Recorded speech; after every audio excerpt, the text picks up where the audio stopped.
नमस्कार, नमो नारायण भक्तों, स्वागत है आप सभी का। भक्तों, 5 जून 2025 गुरुवार को व्यतिपात महापात योग है।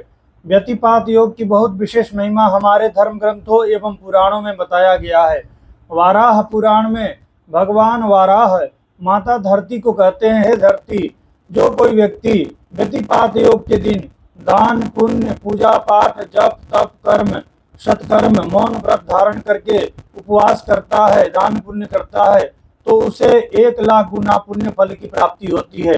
व्यतिपात योग वैसे तो बड़े अशुभ योग में गिना जाता है। 27 दिन में एक बार व्यतिपात योग आता है। 27 योग है, उसमें एक योग है व्यतिपात योग। इसे अशुभ योग बताया गया है। व्यतिपात योग में जिस बालक का जन्म होता है वह बालक रुग्ण रहता है, बीमार रहता है, वह शरीर से दुर्बल रहता है, वह नाना प्रकार का कष्ट व्याधि उपाधियों का सामना करता है। उसके जीवन में कोई भी कार्य सरलता से सहजता से नहीं पूरा होते हैं, यानी हर एक काम को पूरा करने के लिए अत्यधिक संघर्ष करना पड़ता है, तब उसका काम पूरा होता है।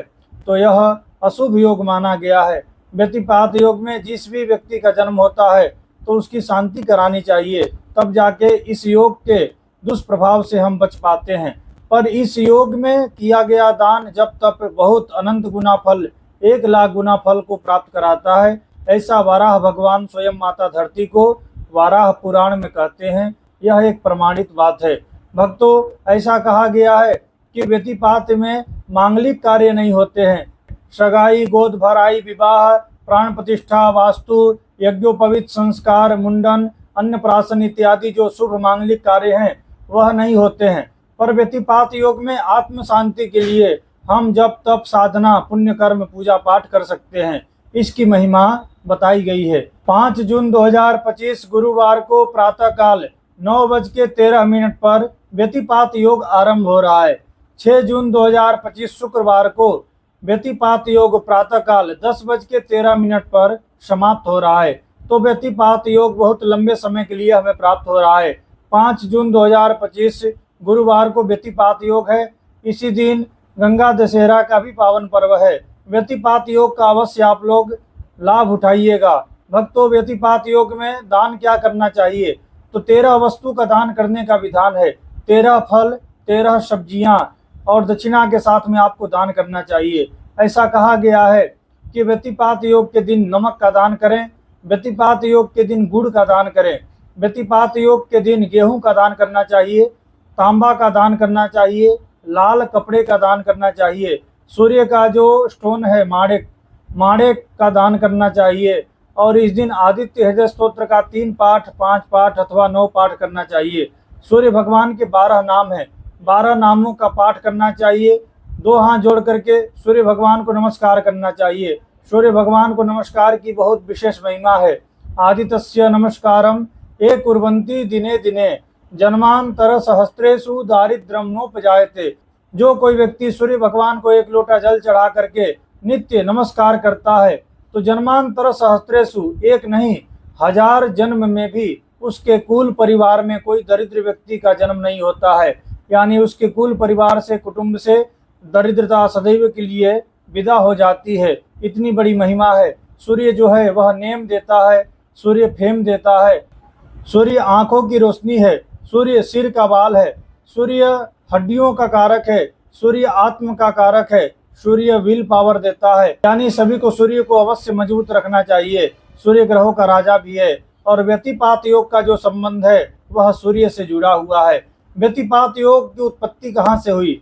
जो देवताओं के गुरु हैं बृहस्पति, उनकी पत्नी तारा, वह अत्यंत सुंदरी थी, रूपवती थी। ग्रहों में जो चंद्रमा है, चंद्रमा हमेशा बृहस्पति की पत्नी तारा के ऊपर मोहित रहता था, उसके ऊपर कुदृष्टि करता था, गलत नजर से देखता था। एक दिन भगवान सूर्य को पता चला। सूर्य भगवान ने चंद्रमा को बहुत समझाया कि देखो, अनुज वधु भगिनी सुत नारी सुनु सठ कन्या समय चारी। सूर्य भगवान कहते हैं कि हे चंद्रमा, अपने गुरु की पत्नी माँ के समान होती है, अपने मित्र की पत्नी माँ के समान होती है, बड़े भाई की पत्नी माँ के समान होती है।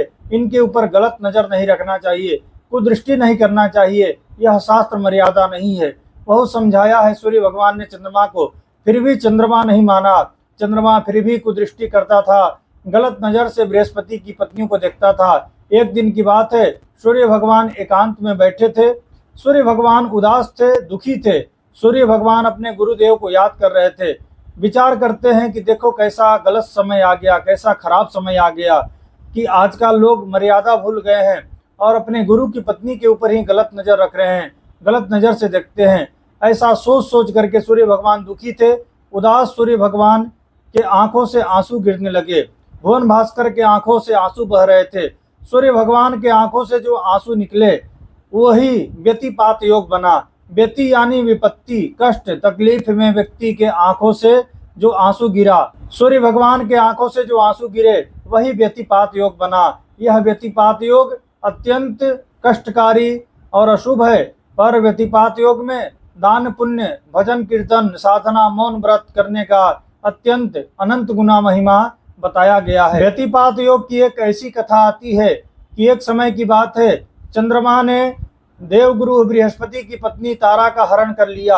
हरण करके लेकर के जा रहा था, तभी भगवान सूर्य की नजर पड़ी। सूर्य भगवान ने चंद्रमा को पकड़ा और सूर्य भगवान ने कहा, हे चंद्रमा, ये तुम क्या कर रहे हो? ऐसा कार्य तुम्हें नहीं करना चाहिए, यह शास्त्र मर्यादा से परे है, यह कार्य बिल्कुल न करो, यह काम ठीक नहीं है जो आप कर रहे हो।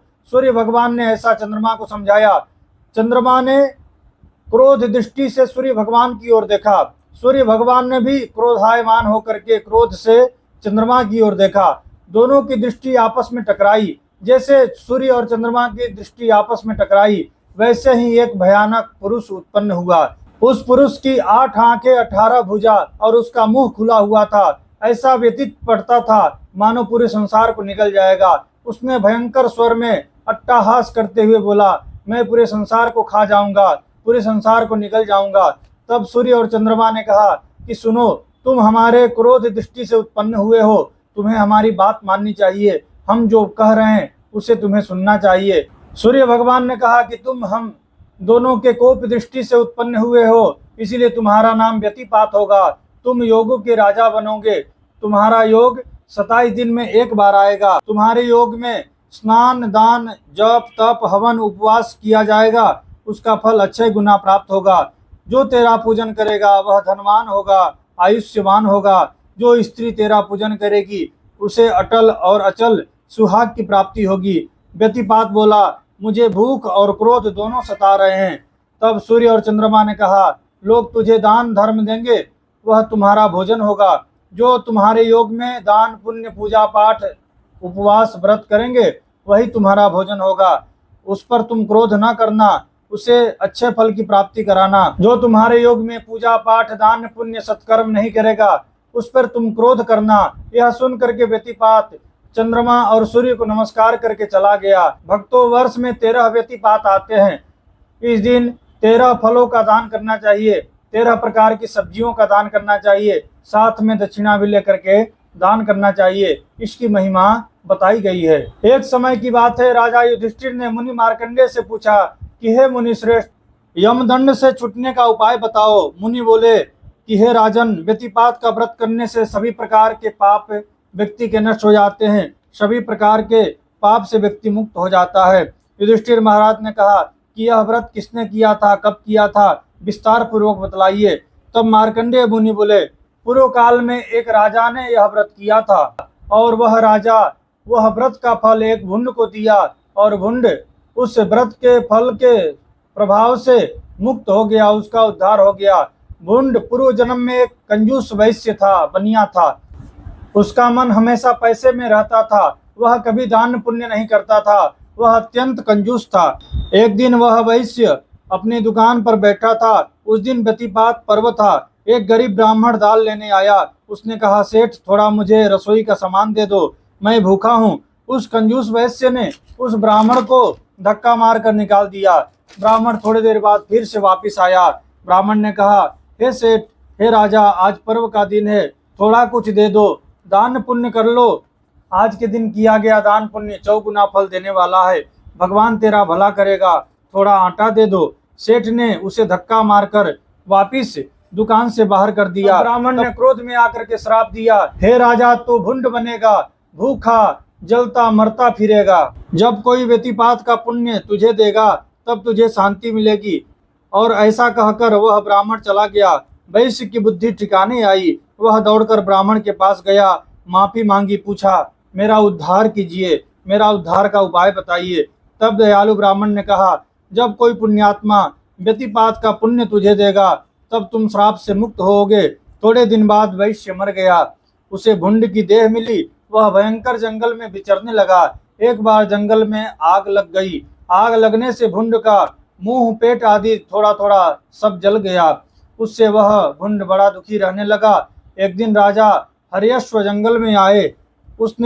राजा हर्यश्व ने उस भुंड को पीड़ित देखा। राजा ने पूछा, तुम्हें इतना कष्ट क्यों हो रहा है? तुमने अवश्य पूर्व जन्म में कोई महापाप किया होगा। भुंड ने कहा, जी मैं बहुत बड़ा पाप किया था।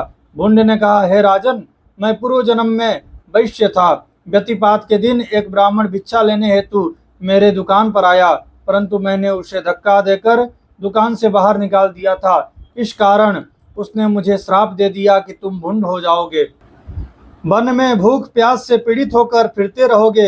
हे राजन, यदि आपने व्यतिपात का व्रत किया है तो उसका फल मुझे दे दो तो मेरा उद्धार हो जाएगा। दयालु राजा ने हाथ में जल लेकर व्रत का संकल्प करके भुंड पर छिड़क दिया तो वह भुंड तुरंत पूर्व जन्म का वैश्य बनकर दिव्य रूप धारण करके स्वर्ग में चला गया। जो कोई व्यक्ति व्यतिपात की कथा सुनेगा, स्नान दान धर्म उपवास व्रत तप करेगा, उसके ऊपर यमराज प्रसन्न होकर स्वर्ग सुख की प्राप्ति उसे कराएंगे। यह था व्यतिपात योग की कथा। यह कथा सुनने से भी स्वर्ग सुख की प्राप्ति होती है, अनंत गुना फल की प्राप्ति होती है। और व्यतिपात योग बहुत अद्भुत योग है और सभी प्रकार की मनोकामना को पूर्ण करने वाला योग है। भक्तों, यह था व्यतिपात योग की कथा। आपको यह कथा और व्यतिपात योग की वीडियो अच्छा लगा हो तो आप इसे लाइक कीजिएगा। हमारे चैनल पर नए हैं तो इसे सब्सक्राइब कर लीजिएगा। इस वीडियो को शेयर कर दीजिएगा। आप सभी को श्री हरि, आप सभी को नमो नारायण, ओम श्री मात्रे नमः। आपको किसी टॉपिक के ऊपर वीडियो चाहिए तो आप हमें कमेंट अवश्य कीजिएगा। आपको यह वीडियो कैसा लगा वह भी कमेंट करके अवश्य बताइएगा।